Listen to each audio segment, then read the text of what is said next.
Assalamualaikum warahmatullahi wabarakatuh.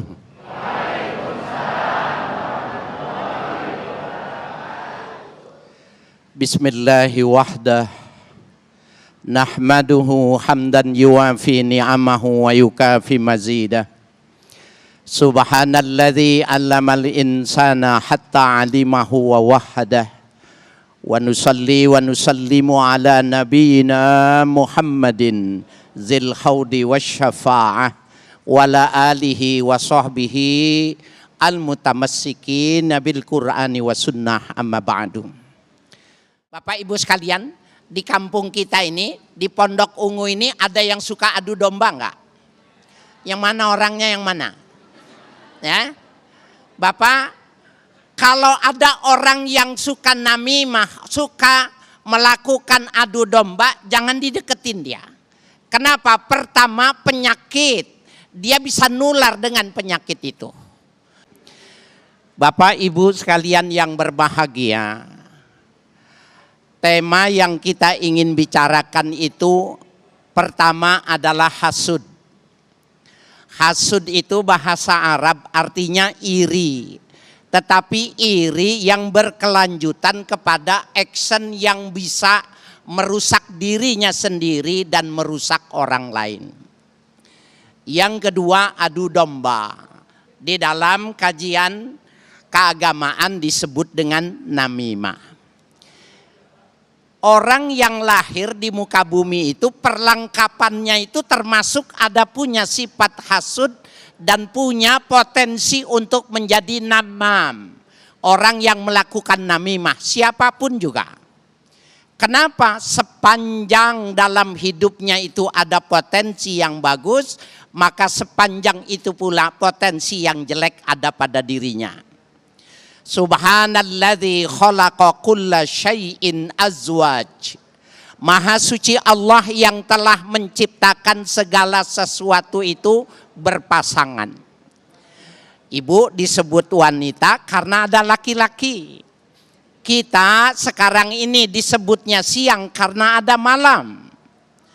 Nah, ada orang yang lurus tapi ada orang yang tidak lurus. Maka potensi baik dan potensi buruk itu semuanya ada. Bapak Ibu sekalian yang berbahagia, Imam Al-Fayyumi mengatakan bahwa yang namanya hasud itu tamanna zawala ni'matil mahsud ilal hasid. Berharap nikmat orang yang dihasud itu pindah akan dirinya atau kepada orang yang melakukan hasud. Bu, di kampung kita ada enggak orang kalau pengen ya, kalau lihat kalau lihat orang lain maju dia pengen bahwa yang punya orang itu pindah kepada dirinya. Itu namanya hasud. Itu namanya iri, itu namanya dengki. Bahkan kalau sifat ini dibiarkan repot nih. Ada peribahasa orang beli NMAX dia beli Paramek. Ya. Kenapa? Puyeng dia lihat perubahan, pusing dia melihat orang kenapa cepat maju sementara dia tidak. Nih sifat yang jelek nih, Bu. Ibu punya cucu jangan dinamain hasud, jangan ya, jelek Bu ya. Yang kedua namimah, adu domba. Subhanallah. Bapak Ibu sekalian, apalagi sekarang nih mau menuju tahun politik, mau mengadakan pemilu, hasud dan namimah, dengki, adu domba ini menjadi lalapan sehari-hari. Hati-hati. Apa itu yang dimaksud dengan namimah? Namimah huwallazi yatahaddatsu ma'a qaumin fanamumu alaihim. Orang yang berbicara bersama kelompoknya, kemudian setelah itu dia mengadu domba. Fayaksifu ya al-mankulu anhu awil mankulu ilai awil thalis. Maka dari sebab adu dombanya itu bisa saja yang dibenci itu orang yang menyampaikan. Atau orang yang di adu domba itu yang sakit hati, atau ada bisa jadi pihak yang ketiga yang memberikan reaksi dari adu domba yang kita berikan.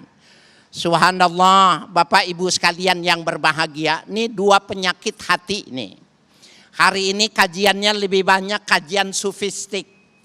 Bagaimana orang yang mampu memelihara hati, bagaimana dia menekan supaya tidak punya hasud, bagaimana supaya tidak adu domba. Subhanallah, maka sesungguhnya dia mampu melakukan memanage hatinya semacam itu, dia sudah mendapatkan pahala besar walaupun dia tidak melakukan ibadah yang mahdoh seperti sholat dan yang lainnya.